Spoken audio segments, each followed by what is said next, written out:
Ladies and gents, welcome back to another Crystal of Atlan video. Alright guys, many of you have been exploring the world, having a lot of fun, leveling up, and going right through the story mode as fast as you can, trying to be a meta player and get as much PvP under your belt. All fantastic things, but there are some things that many of you guys are not doing and should be doing, and I'm going to talk a lot about these things because at the end of the day, I feel like this game has so much to offer that many people are missing out on and just don't even know it exists. So what we're going to do today, guys, is we're going to talk a little bit about what you should be doing on your off times. If you're not playing the game with stamina, if you're not PvPing, what is there to do in this game? Believe it or not, there's actually quite a bit to do, and there's some things you probably don't even know exist. So let's go over all of this together and give you guys the details of what I'm talking about. Let's get into the video, guys. Alright guys, welcome back to the game. So take a look around. You'll see this is a pretty vivid town. They've got a lot of things going on here and a lot of things you're probably missing out on. Now, I just want to make this absolutely clear. Every single town has zones, guys, and these zones will allow you to do things that you're probably not doing. As mentioned before, if you can see here, there's a little teleport mode that I'm in, and this zone allows me to go to different parts of the town, allowing me to explore what's available and what we can do. So for example, right, here's the village entrance, here's the airport. We know this in town 1. There's also a place called Tokri Camp. Now, if I go to this village entrance and I decide I want to go to Tokri Camp, what is that exactly? So every single village, every single zone has a zone outside of the village itself that you need to go and explore. And the reason why it's important to do that is because each of these zones contain a lot of different things that many people are not looking for or completely missing out on. So for example, this is the exploration zone. It's a combat area, but it is not story linked, nor is it linked to stamina. So what you want to do, guys, is you want to go around here and you actually want to go and look around to see what you can get, what you can gather, because believe it or not, gathering plays a pretty big role here. Not only will you get yourself material along the way, you also get yourself treasure chests, cards, and other things that will help you through your adventure while growing. And at the same time, you'll be able to get yourself some gathering level ups and get yourself some more achievements, which in turn will give you more loot. One thing in this game that a lot of people don't want to do is explore. And exploration plays a major part in this because they've built this amazing place where you guys can go look around and do stuff, but most people don't even know it exists. So what I'm going to do, guys, I'm going to show you guys a couple different zones, some things you should be doing while your stamina is gone. I specifically recommend while your stamina is gone. And if you have nothing better to do, or if you're just a perfectionist and someone who wants to just kind of, build their character to the max, get as much achievements as you can, these are the things you absolutely want to focus on to help you guys explore the world a little more, and also just to perfect your character and get yourself some extra resources along the way. So you guys can see here, I'm just fighting these mobs here, right? And while I fight these mobs, there's gonna be these little chests or barrels in this case, and these barrels contain a lot of material. Now, the first zone itself doesn't actually have too much in terms of exploration. It's just a small little town, a little camp with these gnolls, and gives you a lot of gathering, so you can go ahead and craft yourself some new material or some new cooking recipes. Now, cooking is a pretty big part of this game that many people also don't touch. Now, if you're not a big on the cooking aspect of it, you should be. Start putting them with your potions and using them throughout all of your missions, and you see things will be a lot easier and faster. And for example, some of your cooking will give you better defense, some of your cooking will give you better attack, some cooking will give you more HP or more crit damage, etc. So they're just easy ways to get yourself more buffs while you play the game. And remember, guys, these are all things you will have to do end game because it helps you and your team, especially in co-op mode and team mode, just do better overall, especially against some of the bigger bosses and bigger dungeons that you'll be facing. So let's show you guys this one. I'm going to go into a different town and show you guys something else, and then we're going to talk a little bit more about dungeons and what you guys are missing out in the dungeon areas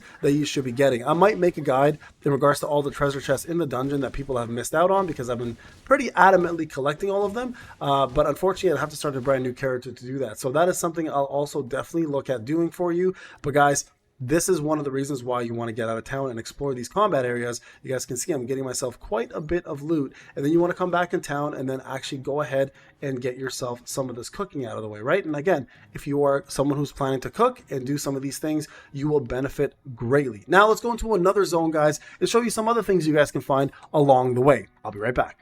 There's different places to get yourself some extra treasures, loot, etc. Right? So one thing everybody should be doing is every single town that you enter, try to also exit. And now if you exit, you can see one of these towns here. I'm at the forest town. You guys can see I'm gathering stuff, right? And all this gathering is important because it allows you to create and craft different cooking recipes, and then which will in turn gives you guys a lot of buffs. Now, something else a lot of people are missing out on are different treasure chests around here and different life cards. There are cards out in this area. For example, in this one, there's a card right right behind this spot right here, and it looks like a little glitter. I'll try to find another one in this video and show it to you guys, but there's like a little white glitter. If you pick it up, you will get yourself some loot. And you guys can see over here, there's a treasure chest that I didn't pick up specifically so I can show you guys how this works. So right there, I got myself a gold supply box and a Universal Adventure insignia, which is super important in these games, right? You guys can see there's 10k loot, and then there's an insignia right there for me to use throughout. So make sure you guys do this. Hey guys, so here's another example of a chest, right? And another example of a card. So this right here is a card that I was referring to earlier. If you pick this up right now, you get those life cards right there. You see on the left, I got the life card.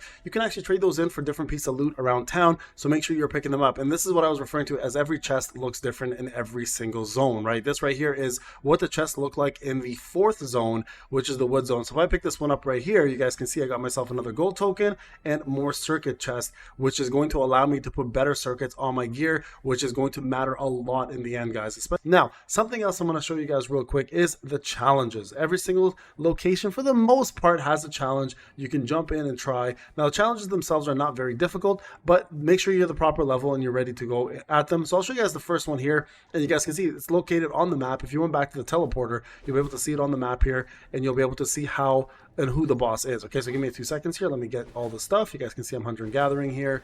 Make sure to break this. There's some blue amber. And remember, guys, this is all important stuff. It'll help you guys craft and cook and get yourself all of these loot that you won't normally be able to do inside the story mode. So I know a lot of people want to rush and get through and finish everything, but my suggestion to you guys is take the time to go and do this. It will actually help you in the long run, and it'll help you it'll benefit your teams as well as your co-op missions, especially because look at that, I got a jade pomegranate there, right? And here's a challenge right there. You guys can see I'm going to go ahead and jump in, and this is what we get here. We get a chest.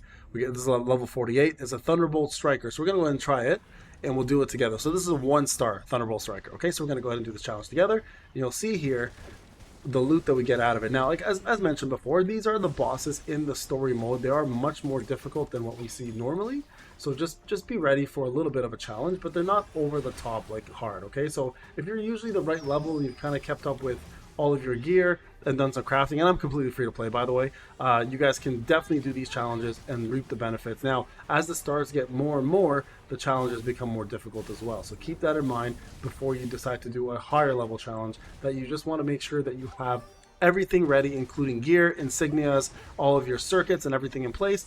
All right, guys, so there you go. Victory done. 5 minutes and 42 seconds to get these rewards. Obviously worth it if you guys are looking for things to do. So this is one of the things you for sure should be doing. And again, that's only a 1-star challenge. Remember, the challenges will go up, and you can get yourself, again, a lot of loot just doing this. So make sure, guys, you focus on this. Now, another thing a lot of you guys are not doing is also exploring the dungeons themselves. So every dungeon, for the most part, has some treasure chests you can find. They're scattered throughout the dungeons. They're usually different looking depending on what dungeon you're doing and which content you're in. So for example, the side here, there's a treasure chest right there, you see, but there's no way to kind of get this. So I'm going to show you guys kind of how to traverse through this stage and kind of get it, and how you should kind of approach every stage going forward. And this is just a lessons learned scenario, and I think it will help many of you guys understand kind of how the game functions in terms of keeping their chest and everything else hidden. Okay, so let's go through the stage here real quick. We're going to finish off all these guys, kill off all the enemies, and then I'm going to show you guys exactly where that chest is and how to access it. And this may help you guys in future stages or stages in the past that you might want to go visit just to complete. Now remember, I believe treasure chests are also shared through elite mode as well as regular. I could be wrong on that one, but I'll have to double check when I start doing more elites. I've been doing a lot of just regular modes, getting through the story, but here, watch this. So look, I'm gonna go through this. You guys can see right over there, there's the boss is kind of like fighting, so you know you're eventually gonna have to go there anyways, right? So we're gonna continue on, and I'm gonna show you guys real quick, once this place opens up, how to get to that area. Okay, now it's interesting because to get to the area is very easy. What you do in that area is actually what the problem is. I'm going to go ahead and avoid these guys. It's going to run right through, and this is kind of part of the problem of the game. I find that they don't really tell you much in regards to like, hey, there's treasures here, like you should look more often. Like they don't introduce it at all within any of the game modes.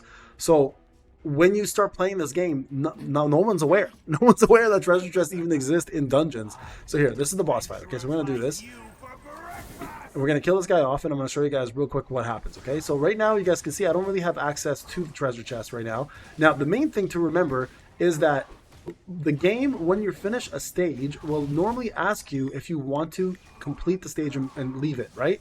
That's where you don't want to say yes. You actually want to make sure you say no to that. In this case, the treasure chest is going to be hidden once you can explore. So I think a lot of people, what they're doing is they're kind of finishing it all up and they're just moving on, right? They're just trying to hurry up and get through the stage and then not bother looking around. That's the best time to start investigating. When there's no enemies on the field and there's no one to bother you and your search, that's the best time, guys, to jump in and do that. So watch this. I'll show you guys in a second. Okay, so we finished this boss, right?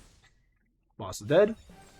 Okay, I'm gonna skip this. And here it says, do you want to exit? Okay, are you sure you want to exit? You're gonna click cancel. And here's the reason why. Now look, if I go down here, bam, there's a treasure chest, right? Normally, I would not be able to have gotten that if I didn't do that right there, but that's the way to do it. And there you guys go. You got yourself the full treasure circuit supply box and a gold supply bag. So make sure, guys, every time going forward, you do this in every single dungeon stage. Finish it and then go back and start researching and looking around, seeing where these hidden spots are and where you can get yourself some free loot. All right, guys, this is Pain. If you like the video,